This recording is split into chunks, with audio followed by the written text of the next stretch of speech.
This video is best viewed on a stereoscopic 3D monitor or with YouTube's cardboard viewing option. For more 3D options, use the Flash Player by clicking the first link in the description.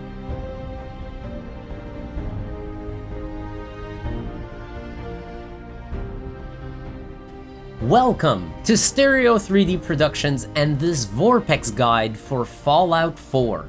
Before we dive into one of the most popular VR retrofits I've used to date, I do need to clarify how this series of guides works.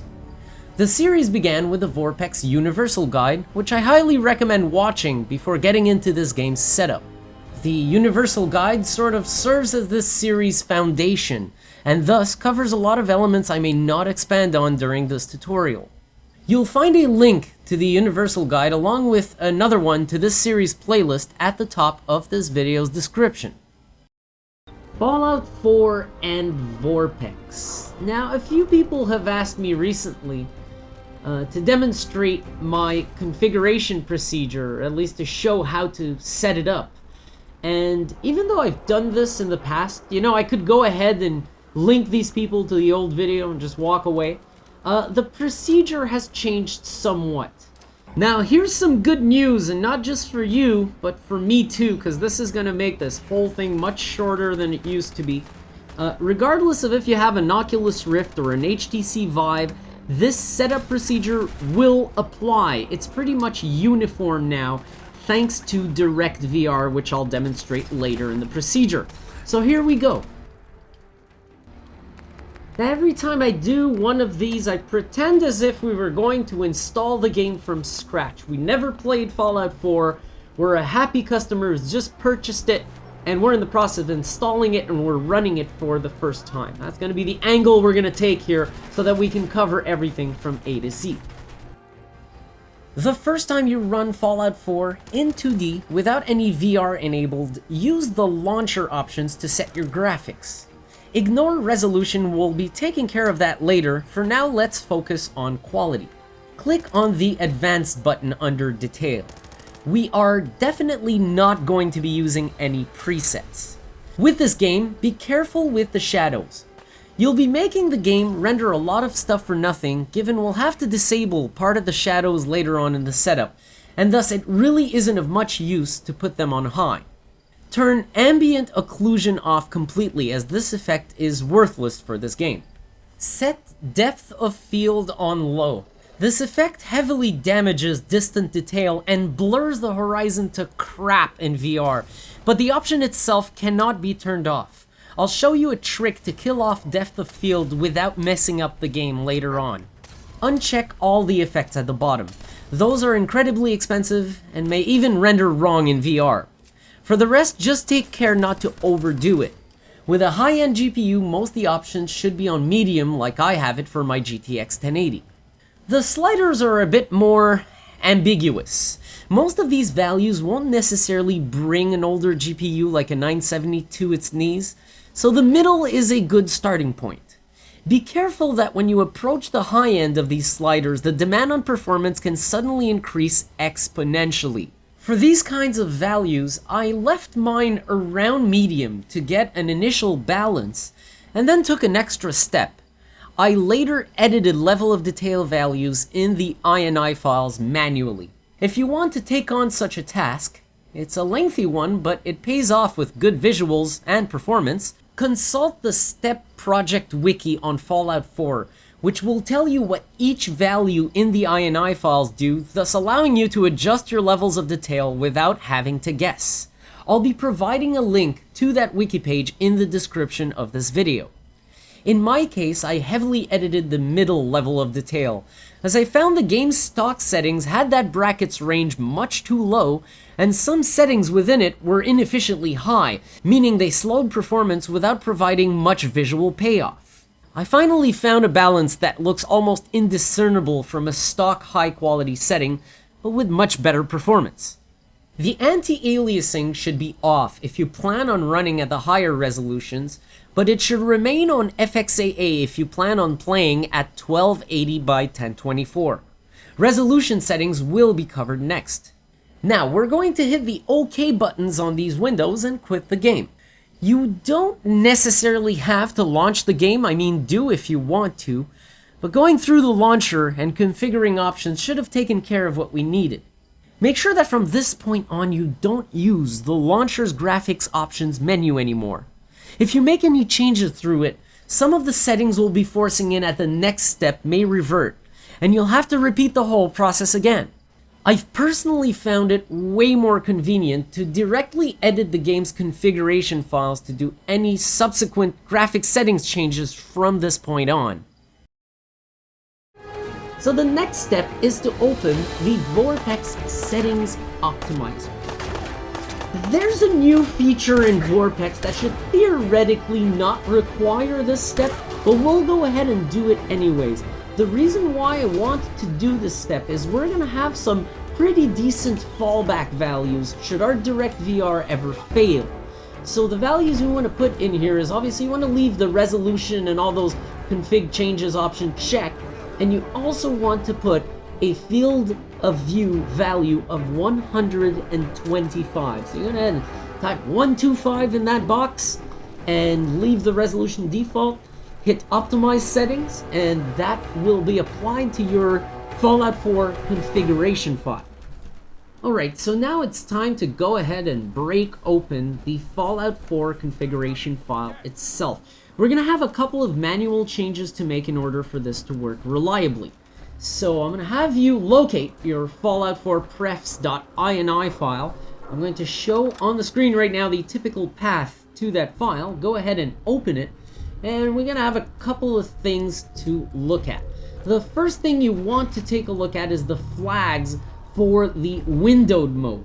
We want first off the game running on windowed mode, but we also want that window to be topmost. We don't want it to maximize, and we do not want it to be full screen. So if you look at the flags right there, the ones I want are at 1, and the ones I don't want are at 0. Do exactly what you have on the screen there. And as for the resolution, you don't necessarily have to put what I have there, because you have 3 options, and those options are really based on the strength of your GPU. The resolution adjustment is the best way to speed up the performance of the game if you're not getting what you need. So for something like a 970 or below, I would recommend running at the default of 1280 by 1024. However, there's a catch here. You're going to have to enter that resolution manually as 1279 by 1023 and not 1280 by 1024. If you have a GPU that's somewhere in the middle, say a 980, then you can up to the midway resolution, which is 1368 by 1080, but again, you have to enter 1367 by 1079. Now, if you have something like a high-end GPU, a 980 Ti, a 1070, a 1080, then you can go all the way to the 3rd resolution bracket, which is the highest for now, and that would be 1600 by 1200. Now, again, you have to enter it manually, and you have to enter 1599 by 1199. Why the hell are we entering odd resolution numbers instead of the default even ones? Well, there's a bug with Fallout 4 and VorpX that makes it so that if you use even numbers on your resolution, you will not see the lockpick screen. You're going to get the blurry vision and absolutely no interface to do your lockpicking. So you want to make sure to enter the resolutions like this with the odd numbers. Start your runtimes, VorpX, and Fallout 4. Launch a new game and let the intro movies finish. Make it to the house at the beginning. Yeah, the baby may cry, the doorbell may ring, but you'll be left to your own device and able to stand in a spot uninterrupted and press the delete key to bring up your VorpX HUD. Now in my case, I'll be doing it from a different place, but that's because I'm much further into the game. First thing, under main settings, you'll want to set 3D reconstruction to geometry. Set separation strength to 0.7 to have game world objects and people look like they're of a realistic size. Skip on 3D field of view boost, as this time we'll be using DirectVR. Under image settings, first, if you're running on the higher 2 resolutions, set crystal image to off. This is a sort of trick to fake anti-aliasing in the game, and it really looks similar to the game's own TAA effect in my tests. If you're at 1280 by 1024, crystal image on normal should do nicely and help make text more readable. Set G3D shadow treatment to turn off. This will prevent the many eyesores this game's shadows will give you. I've got my heads-up display scale at 0.5, which is the lowest I recommend. The good range is between 0.5 and 0.6. Set image zoom to 1.0 as DirectVR will make the most out of that. Last thing before we run our DirectVR scan, under display settings, set direct mode fluid sync to off. This option will limit your frame rate at 45 frames per second and should only be used if you're struggling to even reach 45 frames per second in the first place. For most systems, having it on off will work nicely. Now it's time to run your scan. Head to the DirectVR section and select the button to run a scan. I know there's a hotkey for the scan, but that may cause a problem with Fallout 4, as the hotkey uses two buttons that are mapped to the game's controls. I suggest using the button in the VorpX HUD to run your scan. DirectVR will figure out your positional rate, head tracking rate, and field of view. If any of those scan aspects fail, do try another scan. Make sure to be as much in the open as possible. Do not stand near walls or in doorways. Also, never run DirectVR scans during cutscenes, in-game movies, or in dialogue prompts. It's possible that you'll need to do a DirectVR scan at the beginning of each play session. Again, this is a game whose DirectVR cache may not work in VorpX, thus forcing you to rescan each play. All the other settings stick, so the scan only takes a moment, provided you do it in the correct situation as previously described. The mods. There is depth of field in Fallout 4, and if you force it to turn off via the INI file, you will have graphical issues with the game. For instance, you will see as clear as day and nice crisp air while you are under murky water, which makes no sense. You don't want that. So you kind of have to leave the DOF at its lowest setting, but I use a mod to properly remove the unwanted depth of field while preserving the wanted depth of field effects, such as the underwater effect. So the mod is called DOF Removal. It's going to be linked in the description. And that one just makes sure that when I bring up the Pip-Boy, the background doesn't go blurry. And of course that there is no actual depth of field effect in the horizon, which I find damages the image detail in VR. It really doesn't do it any favors. That's it. You are now set to play Fallout 4 in pretty awesome virtual reality. Fallout 4 is a game I jumped into without any previous knowledge of this franchise.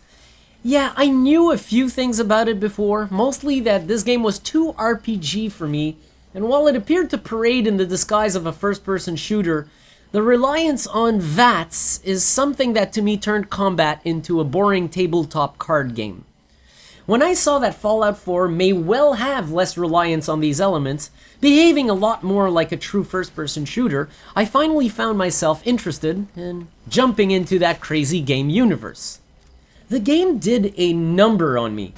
I've played it at a very leisurely pace for about 40 hours now, and I must say the experience has been enjoyable for the most part. I can only thank virtual reality for this. I'd have given up on Fallout 4 much faster had it not been for the immersion factor here. Sure, the hand models aren't quite right, and you do have to kill off one layer of pretty shadows, but still I managed to forget about those limitations quick enough. The game has so much to show, so much to tell, so many places to see. I found myself overwhelmed trying to find out what comes next, and which option I could choose seemed cooler to me. While I took a huge enjoyment in the game's exploration factor, by part number 17 of my Let's Play I did encounter a series of ugly things, almost all at once. The castle quest glitched on me when first trying to record that Let's Play part. I endured 4 consecutive glitches, and it took me a while to realize the game had lost its marbles. For a while, I thought it was me doing something wrong. Finally, after resolving those and redoing part 17 of the Let's Play series, the game's RPG nature really got the concentrated salt shooting out of my nose, ears, and eyes. See, this game has a really weird hit detection. First, there's mouse recoil, which you won't have to deal with in VR, thank God. Then there's trajectory recoil, which you will notice in VR. The bullets can come out at a slight angle. And finally, there's the goddamn hit probability. The game's hit factor is literally a goddamn random draw. For someone who's handled Shadow Warrior end-to-end without a crosshair, and for someone who's seen weird collision behavior in BioShock Infinite but still managed to figure out how to handle it, Fallout 4 remains completely fucking random to me. One battle with a heavy enemy will go quickly because the game decides you're having a good day. Next, you find yourself caught in a stretched out battle with random low health punks because suddenly the game's having a moment deciding headshots will now draw only a handful of health. I've evidently lost my patience with it in part 17, but I do find myself missing it lately, and I'm nearly certain to reopen that case soon.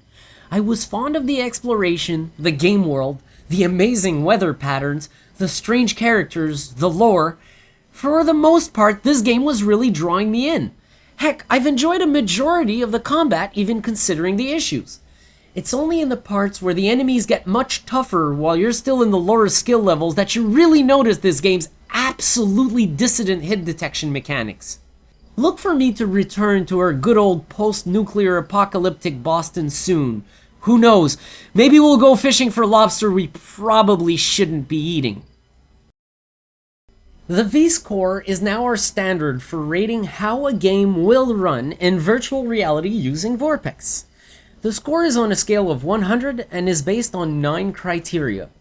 8 yield the game some points, and the last one is a penalty value.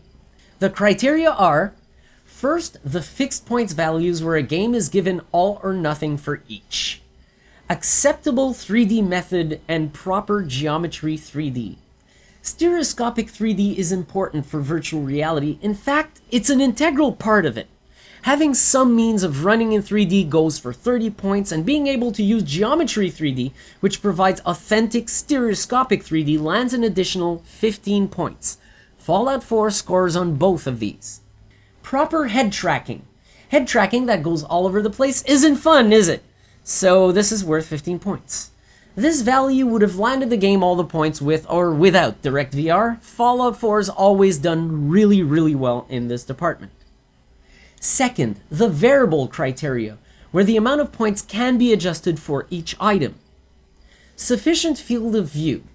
A game really needs some means for forcing the field of view, and because of the various ways we can achieve this, some more effective and some less, this is worth up to 15 points.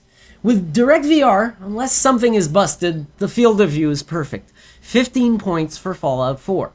Proper 3D hands and weapons. This has over time become a nice to have for third-party VR, as it's quite rare, but gets a game up to 5 points for getting it right. This very much has to be one of the worst hand model layer shenanigans I've ever seen. I don't know why developers put their hand models on another layer outside of the game world, but this very lazy trick hurts the game's 3D hands greatly. We've tried a lot of tricks, but none seem to yield a reliable solution. Fallout 4 gets 2 points here, because we can see the hands. Proper shadows and graphics. Good shadows and graphic effects are hard to come by in VR, especially dynamic shadows, so a game can gain up to 5 points on those.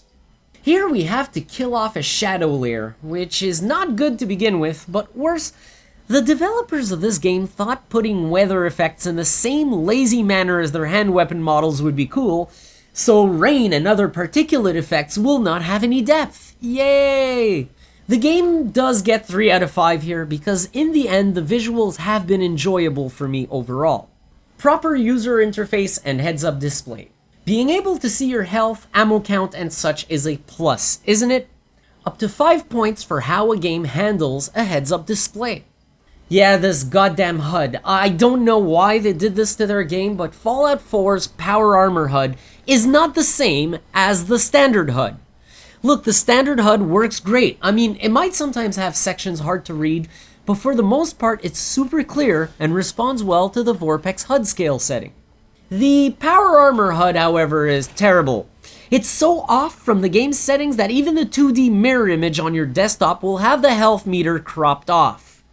It's annoying, and at some points it's proven difficult to deal with, but it hasn't halted my play.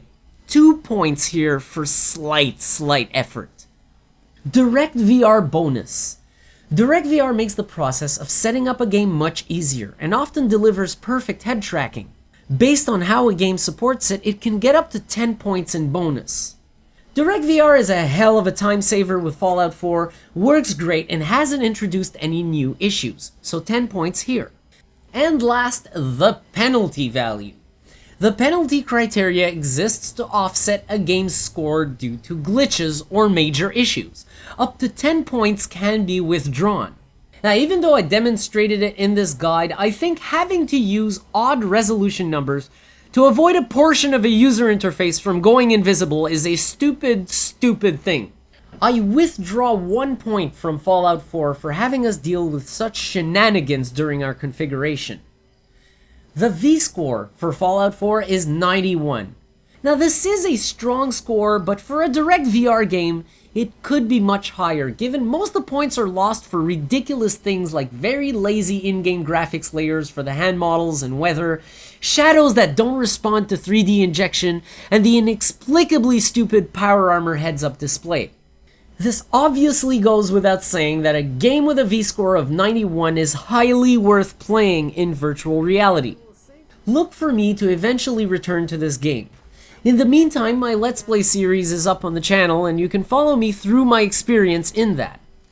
I do frequently make technical comments during my VorpX Let's Plays, and a lot of the things I discover end up incorporated into tutorials like this.